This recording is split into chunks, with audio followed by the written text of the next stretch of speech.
Halo semuanya, perkenalkan nama aku Syahnaila Yanda Putri dengan NIM 15022223116 kelas KM4601. Kali ini aku akan menjelaskan tentang komunikasi antar pribadi. Nah, kita tuh setiap hari nggak jauh kan dari namanya komunikasi.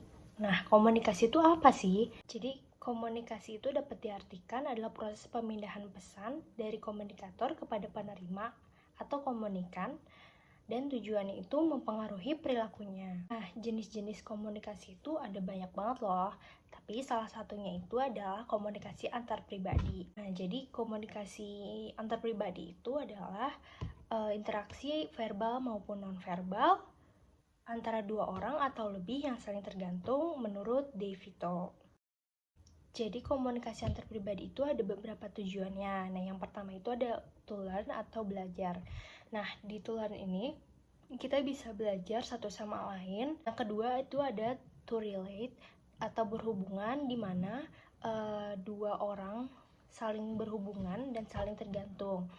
Nah, yang ketiga itu ada to influence atau mempengaruhi. Nah, di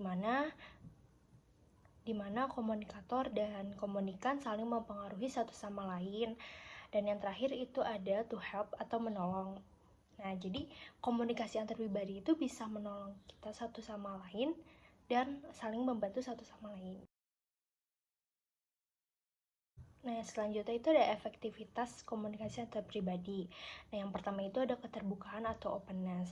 Jadi, keterbukaan ini memiliki 3 aspek, yaitu membuka diri, reaksi yang jujur atau spontan, dan memiliki kepemilikan perasaan. Nah, yang kedua ini ada empati. Empati itu menurut De Vito itu kayak merasakan apa yang orang lain rasakan dari sudut pandang orang tersebut tanpa kehilangan identitas diri sendiri. Jadi, contohnya itu kayak ada contohnya jika ada teman yang sakit atau teman yang cerita tentang kesedihannya, kita turut merasakan apa yang teman kita rasakan. Nah, yang selanjutnya itu ada sikap mendukung atau supportiveness. Sikap mendukung ini tuh kayak kita menunjukkan sikap mendukung kita terhadap orang lain. Selanjutnya ada sikap positif. Nah, contoh-contoh sikap positif itu kayak tersenyum kepada lawan bicara kita, kontak mata dengan lawan bicara kita, atau jarak yang relatif dekat. Nah, itu kan memberi kita sikap positif dan kepercayaan. Selanjutnya ada kesetaraan. Nah, selanjutnya itu ada daya tarik antar pribadi. Nah, selanjutnya ini ada tentang hubungan jarak jauh. Nah, hubungan jarak jauh ini kan kepisah oleh jarak ya, yang cukup jauh. Nah, bagaimana sih cara mengelola hubungan jarak jauh tersebut? Pertama tuh, kalian bisa sadari bahwa LDR itu umum gitu. Kayak kalian gak sendiri. Yang kedua itu adalah selalu berkomunikasi dengan terbuka atau jujur. Karena kalau misalnya kita nggak jujur atau kita nggak komunikasi, lalu kita harus percaya dengan apa gitu. Nah, di dalam hubungan pasti ada namanya kerusakan kan, atau adanya nama saling cekcok satu sama lain. Nah, itu tuh ada beberapa penyebab yang bikin rusaknya hubungan tersebut gitu.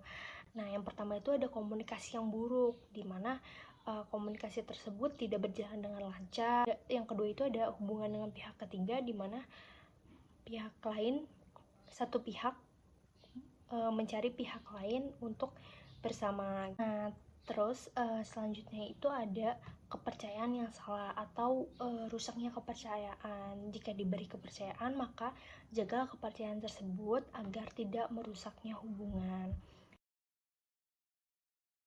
Rusaknya hubungan itu juga ada tanda-tandanya loh. Yang pertama itu ada menarik diri dari hubungan. Dua itu ada kurangnya membuka diri, di mana satu pihak atau pihak satunya itu gak saling komunikasi dengan baik gitu. Jadi kayak kurangnya membuka diri satu sama lain. Nah, yang ketiga itu ada berbohong. Nah, yang terakhir ada pesan-pesan positifnya berkurang dan pesan negatifnya bertambah. Jadi selalu ada cekcok di dalam hubungan tersebut. Nah, kita juga nggak bisa stuck di situ terus kan. Jadi kita perlu solusi buat memperbaiki hubungan tersebut gitu. Nah, jadi ada beberapa macam cara memperbaiki hubungan yang rusak. Yang pertama itu kenali masalahnya dulu dari internal atau eksternal gitu. Nah, yang kedua itu lakuin penyelesaian konflik dengan kepala dingin. Jadi kalau misalnya kita menyelesaikan dengan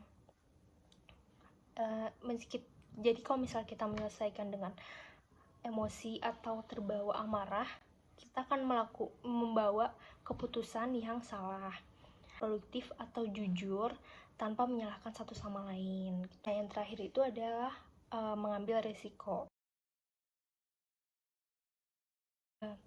Jika hubungan sudah tidak berlanjut, kita perlu dong adanya rasa ingin move on ke luar zona tersebut.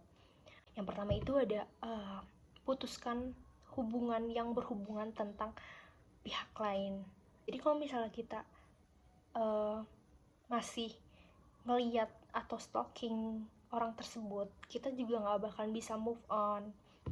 Nah, yang kedua itu kita ambil waktu untuk kita produktif, dimana kayak kita melakukan kegiatan-kegiatan positif kita, melakukan kegiatan-kegiatan yang menyenangkan kita sendiri agar kita bisa lupa dengan orang tersebut.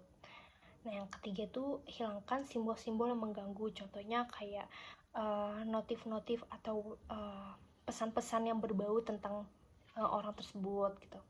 Ya, yang selanjutnya ada carilah dukungan atau pertolongan. Mencari dukungan kepada ke keluarga, ke teman. Jadi kita ada semangat dari kita sendiri untuk move on dari orang tersebut. Nah, yang terakhir itu ada tingkatkan rasa percaya diri. Jadi setelah kita mau move on untuk dari satu tempat ke tempat lain, jadi di saat kita mau move on dari zona tersebut, kita harus tingkatkan rasa percaya diri kita dengan meningkatkan value diri dan meningkatkan kualitas diri kita agar kita bisa menunjukkan bahwa kita bisa. Sekian materi yang saya sampaikan. Semoga materi tersebut dapat dipahami dengan baik. Sekian dan terima kasih.